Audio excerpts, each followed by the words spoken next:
Bhagavad Gita is a book of mankind's collected experience of and answers to life's most basic questions. Who I am, from where do I come, what is my purpose and destiny, and most practically, how do I find happiness? These podcasts originate in the lectures of Neil Bhatt, a disciple of Swami Chinmayananda. They are presented here in 20 to 30-minute segments, each covering 3 of the Gita's 701 verses. Welcome to Gita Wisdom for Daily Living. So we have been discussing chapter 9, Rajavidya Rajaguhya Yoga, yoga of royal knowledge and royal secret, or supreme knowledge and supreme secret. Swami Prabhupada calls it the yoga of mysticism, because we are learning about the nature of the supreme. Who I am is a secret. Even though I know I exist, but I do not know what is the nature of my being. I consider this body to be me, my mind to be me, the intellect to be me. But when I ask question who I am, it's very difficult to answer. So that's a secret. And this knowledge which reveals that secret is the royal knowledge. And Bhagavan so far have taught us in this chapter that I, the supreme reality, the truth, the Sat, is all-pervading, omnipresent in my unmanifest form. But you do see me in my manifest form. And all the things and beings which are manifested, I am not in them, but they are in me. But in reality, they are also not in me. So we have basically come to that conundrum about where is Bhagavan and what's my relationship. So we have discussed that this chapter is about the relationship of Jiva Jagat and Paramatma. Jiva is I, the individual. I see the world outside, the world of plurality, the world of things and beings. And I have really determined my relationship to that world as I am island by myself and the world is out there, is something else. And I have to react with it, I have to act with it, I have to deal with it. So that's the dualistic relationship. I and the world are two different entities. Then when it comes to Bhagavan, we don't even know what my relationship is. But we have inkling that he exists as the creator of both the Jagat and I, the Jiva. And Bhagavan explained in that statement which we just discussed that that's a relationless relationship. He says, I'm not in this Jagat, but the Jagat is in me. We have used the metaphor or analogy of snake and rope. A snake cannot exist without the rope. The rope is the reality, snake is the illusion which I have created out of my ignorance. From rope's perspective, it was never in the snake, but snake is in the rope. But in reality, the snake is also not in the rope. In rope's original nature, there is no snake in it. Snake is superimposed by my ignorance. So the relationship of this Jagat, Jiva and Paramatma is like that of a snake and a rope. Paramatma remaining pristine and supreme, he produces this Jagat out of his Maya. Therefore, he is called Mayapati. Supreme plus Maya is equal to Ishvara. Ishvara is the creator of this Jagat. And so Bhagavan said, under my supervision, Maya Adhyakshena Prakritim Suyate Chara Achara. Under my supervision, under my watchful eye, Prakriti, the nature, sends out all that is moving and unmoving. So I am the producer of this Jagat, but through my Maya. The Maya is the material cause, Ishvara is the efficient cause. All that I see is an effect, the cause is Ishvara. The cause is Maya. Maya provides the material, just like my ignorance provided the material for the snake, and I saw the snake in a rope. My consciousness was the efficient cause to see the snake, but my ignorance provided the material to create the snake. Same way Bhagavan said, I, the Supreme Being, is the efficient cause, is the Ishvara. Maya provides the material cause to produce this Jagat, this world of plurality. And then he proceeded to tell us why people do not recognize his presence while we are reacting this world. Is that people fail to recognize my presence when I'm shrouded in a human form or any animal form or any plant form. I do not see the divinity. I do not see the presence of the supreme reality in it. When I interact with people, I see the people. But I don't see the supreme functioning through that person. When I see the wave, I see the wave. But I don't see the ocean manifesting through that wave. And that's where we fail to act in the right manner. So the question is asked universally. Why Bhagavan, being so divine and so compassionate, all loving, can allow this evil to happen in this world? Now, because of the Ukraine war, the question is more at the forefront of everybody's thinking, why this is happening, why innocent people are dying, why this war, why people act in this manner. And we continue to say, but there is no answer to it. Well, there is answer. Bhagavan answered that question in verse number 12. Bhagavan very clearly answered why there is evil in this world. In 11, he said, people fail to see the divinity in other people. I fail to see that all beings have the same reality manifesting through them. So I make them objects. Any person inflicting harm to the other person, he has to dehumanize first. We can only marginalize people when we don't consider them to be as good or as human as we are. So this institution of slavery or any kind of oppression or tyranny can only happen when one group of people see the other group of people is not equal to them or dehumanize them. We are divine, we are the chosen people, the others are not. So Bhagavan says, Mogha asa moga karmana. When people fail to see the divinity in other things and beings, it gives them the wrong idea, the false idea. That's why we can inflict that pain on the other person. When the soldier is on the front line, he doesn't see the other side. The soldier as a human being, he sees just nothing but an enemy he has to conquer. He objectifies that person, and therefore he can act in that manner, that he can kill that person without any remorse. Same thing happens to the criminals, and same thing happens to the dictators, and same thing happens to the people who act in an inappropriate manner in this world. So Bhagavan said, that is the reason, because they fail to recognize my presence in all things and beings, with their vain hopes, with vain actions, they act like devil. Their actions become demonic and evil. So the evil only happens when people fail to recognize the same divinity in other people. So Bhagavan answered that question. Evil exists because of the ignorance of people about the divinity's omnipresence in all things and beings.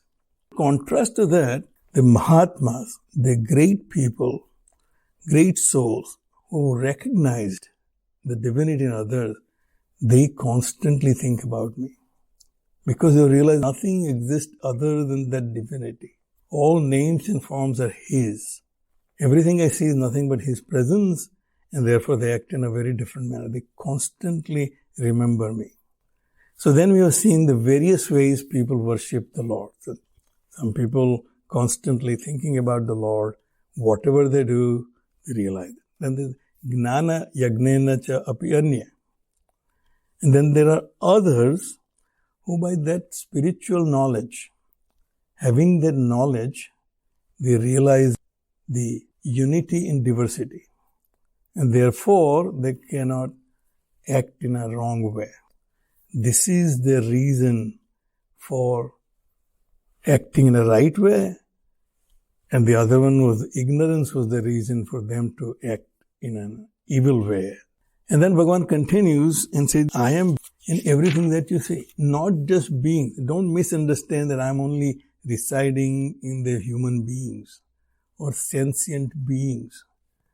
Everything that you do is nothing but me alone.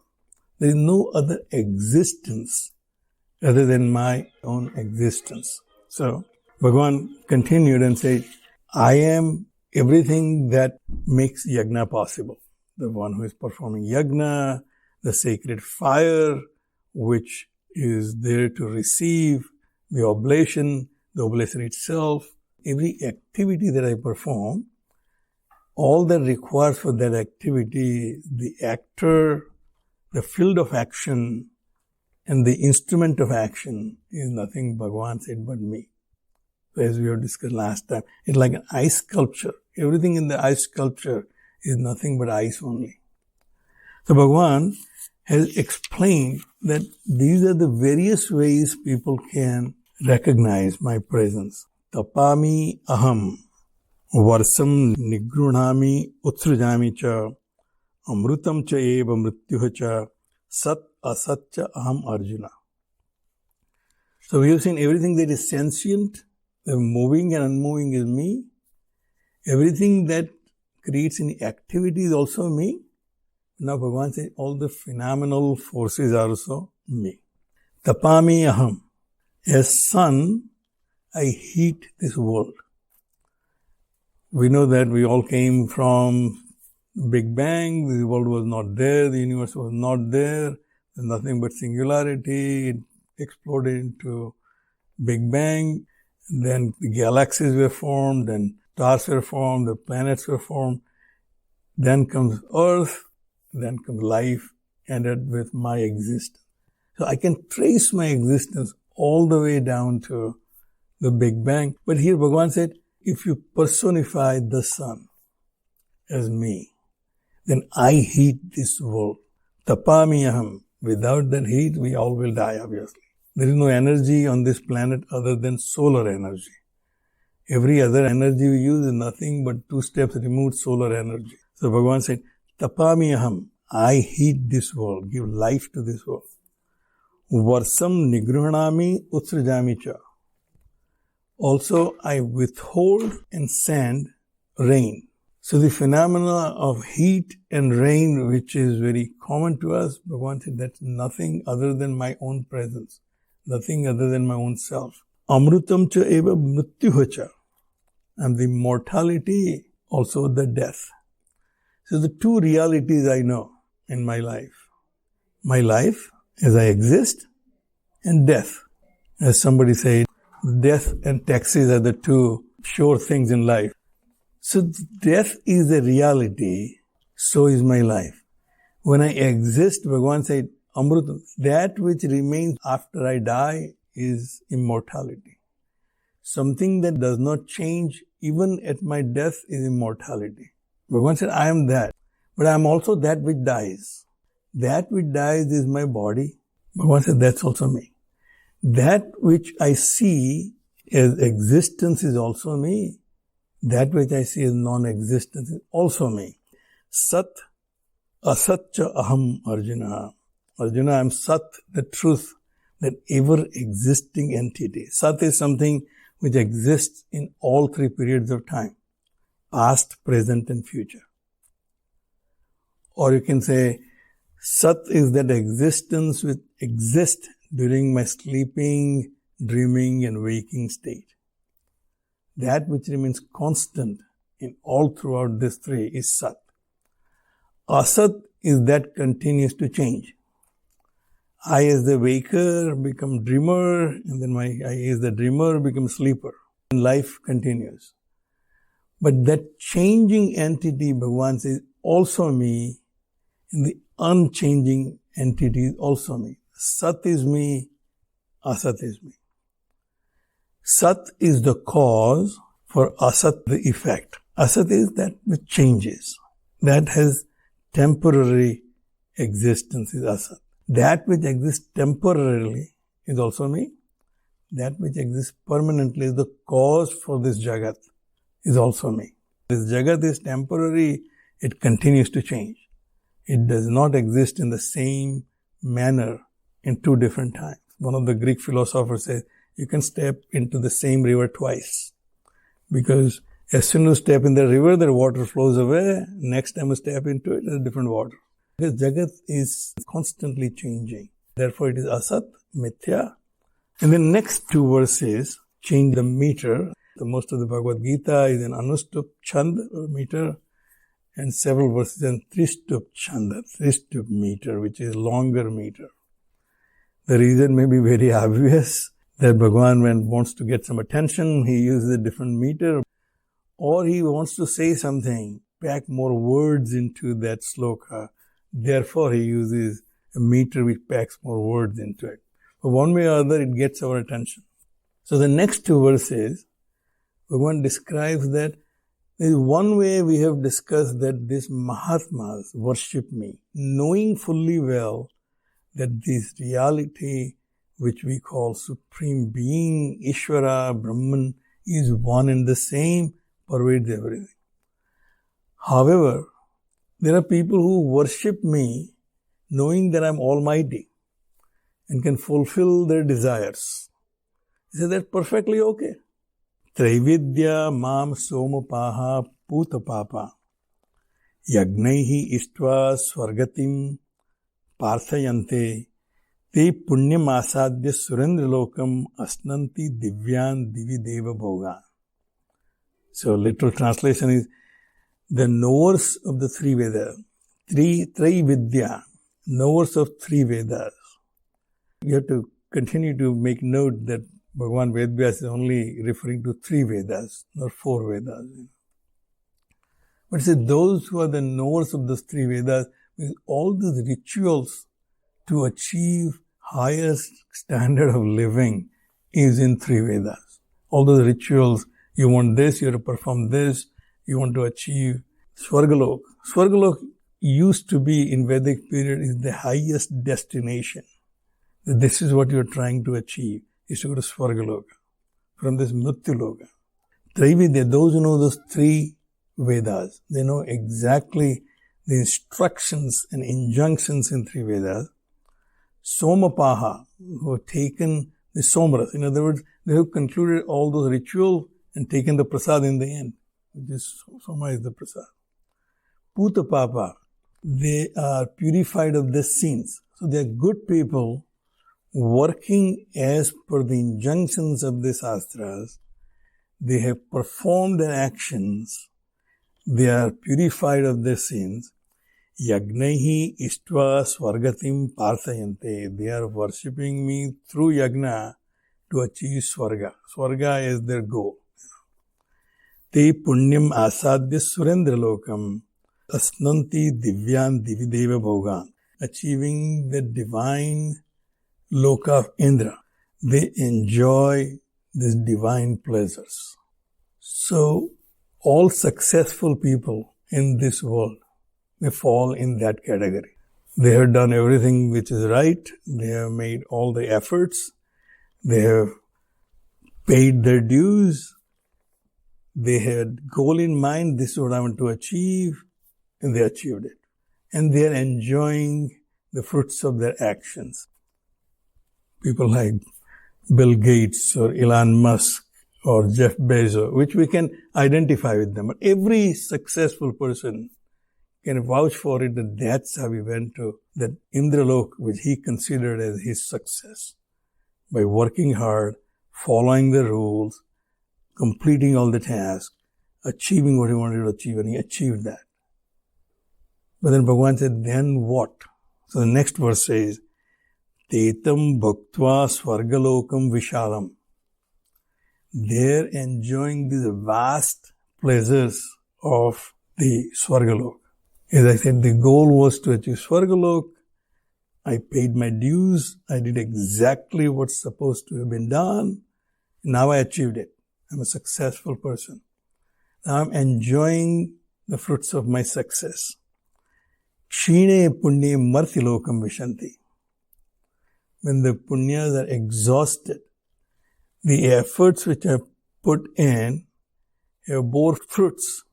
But once I get the fruits of my actions, they are nullified.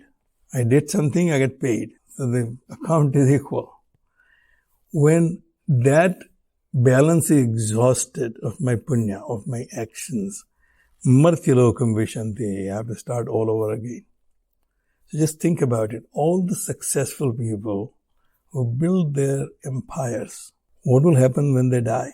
They won't be able to take anything with them. Bill Gates, when he dies, Jeff Bezos. So we know about Bill Gates and Elon Musk and Jeff Bezos because we see them. But what happened to Ford and Rockefeller and Gettys of the world? Could they take anything with? Their Indralok is here. The Swargalok is, let's say, still here. Their estates are there. Their foundations are there. Mina's cousin works for Rockefeller Foundation. He was in CNN. Now they're helping to change the world from fossil fuel to renewable energy. But the Rockefeller who created the wealth, where is he? He's not there to enjoy the wealth anymore. Shine punye martilokam vishanti. He goes to the world of death. Evam trayi dharmam anuprapanna gata gatam kama kama labhante. Those who follow the path of just good actions, they achieve what they want to achieve, but they fall into the path of coming and going. I work hard for 50 weeks and take 2 weeks vacation, enjoy the vacation, come back and start work for another 50 weeks. Same way, all these people, including all of us, who worked very hard in our life to be successful, we enjoy that. In the time of death, that balance will be zero. In the next life, you start all over again from KG to primary school to secondary school and all over it again. So Bhagavan said, Tehitam bhaktva swargalokam vishalam kshine punye martilokam vishanti. This is the result of just doing good and not thinking about your own self, who I am and why I'm working so hard, what I'm trying to achieve. So Bhagavan said, doing good is not good enough. It's something you have to think about why I'm doing good. We'll stop right here. If you find this podcast helpful, please support it by donating any amount by going to the episode's website at neilbhatt.podbean.com or at chinmayarichmond.org. Thank you. Om Sarve Bhavantu Sukhina Sarve Santu Niramayaha Sarve Bhadrani Pashyantu Ma Kaschid Dukkha Bhag Bhave. Om Shantihi Shantihi Shantihi. Harihi Om. Shri Gurubhyo Namaha. Harihi Om.